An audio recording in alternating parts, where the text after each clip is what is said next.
Hello friends, welcome to Erode அம்மாச்சி சமையல். இது நம்ம வீட்டு சமையல்.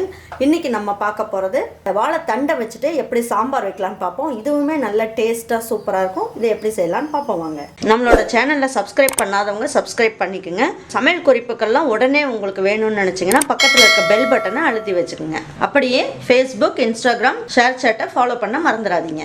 இந்த சாம்பார் தாளிக்கிறதுக்கு தேவையான அளவுக்கு எண்ணெய் ஊற்றிக்கலாம். 1 ஸ்பூன் அளவுக்கு எண்ணெய் ஊற்றினீங்கன்னா போதும்.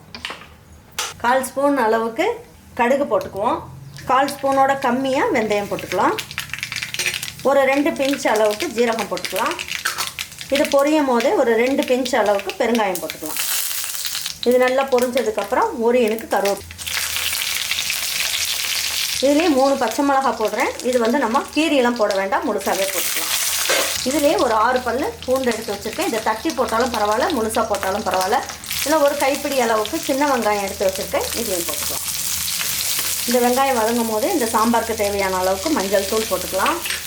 இந்த சாம்பாருக்கு தேவையான அளவுக்கு உப்பையும் போட்டுக்கலாம்.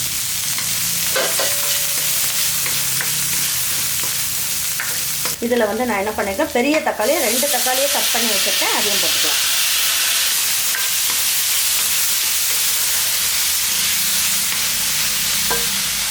இந்த மல்லி இலையில் இந்த தண்டு பகுதியெல்லாம் இருக்கும் இல்லைங்களா, இதெல்லாம் இப்போ கொஞ்சமாக பிச்சு போட்டுக்கலாம். நல்ல மணமாக இருக்கும். பாருங்கள், தக்காளி இந்த அளவுக்கு வதங்கினா போதும். நான் என்ன பண்ணியிருக்கேன், வாழைத்தண்டை நல்லா ரவுண்டாக கட் பண்ணிவிட்டு கையை வச்சு எடுத்தோம்னா அதில் நார் வரும். அந்த நாரெல்லாம் எடுத்துகிட்டு இந்த மாதிரி நீல வாக்கில் கட் பண்ணி எடுத்து வச்சுருக்கேன். இதுவும் நல்லாயிருக்கும் சாம்பார் வைக்கிறதுக்கு.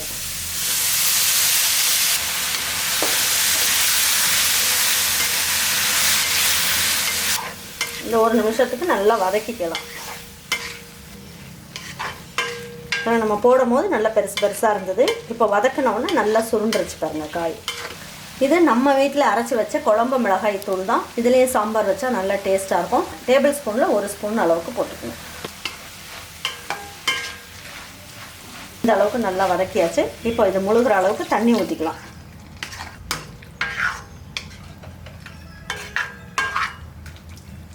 இது 1 நிமிஷம் அளவுக்கு நல்லா கொதிக்கிட்டும் தட்டை வச்சு மூடி வச்சிடலாம். பாருங்கள், இப்போ வெந்துருச்சான்னு பார்க்கலாம். வாழைத்தண்டு எல்லாமே நல்லா வெந்துருச்சு. இப்போ நம்ம என்ன பண்ணலாம், நம்ம பருப்பு வேக வச்சுருக்கோம் இல்லைங்களா, 100 கிராம் அளவுக்கு பருப்பை அதில் ஒரு 3 டம்ளர் அளவுக்கு தண்ணியை ஊற்றி நல்லா குக்கரில் வச்சு 3 விசில் வச்சு எடுத்துருங்க.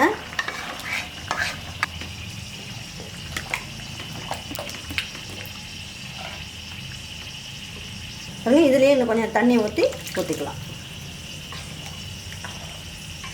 ஒரு 2 நிமிஷம் நல்லா கொதிக்கட்டும். எப்படி கொதிக்குதுன்னு பார்ப்போம். இந்த அளவுக்கு கொதிச்சா போதும், ஒரு கொதி வந்தால் போதும். இப்போ இந்த சாம்பாருக்கு நம்ம எப்பயுமே ஊற்றுற அளவுக்கு புளி ஊற்றணும்னு அவசியம் இல்லை. சாதாரணமாக நம்ம புளி ஊற்றுவோம்ல, அதுலேருந்து பாதி அளவுக்கு நீங்கள் ஊற்றுனீங்கன்னா போதும். சின்ன டீஸ்பூனில் 1 ஸ்பூன் அளவுக்கு தேங்காய் துருவல் கொஞ்சமாக போட்டுக்கங்க. டேஸ்ட் ரொம்ப நல்லாயிருக்கும். இப்போ இது நல்லா இன்னும் ஒரு 2 நிமிஷத்துக்கு நல்லா கொதிக்கட்டும். குழம்பு கொதிச்சிருச்சான்னு பார்க்கலாம். இந்த மாதிரி ஆடை படிஞ்சு வந்தாலே குழம்பு நல்லா கொதிச்சிருச்சுன்னு அர்த்தம். இப்போ இதை எடுத்து வச்சு பரிமாறிக்கலாம். இந்த மாதிரி ஒரு சாம்பாரை உங்கள் வீட்டில் இருக்கவங்களுக்கு எல்லாத்துக்கும் செஞ்சு கொடுங்க. இது நல்ல டேஸ்ட்டாக சூப்பராக நல்ல ஒரு ஹெல்த்தியான சாம்பார்.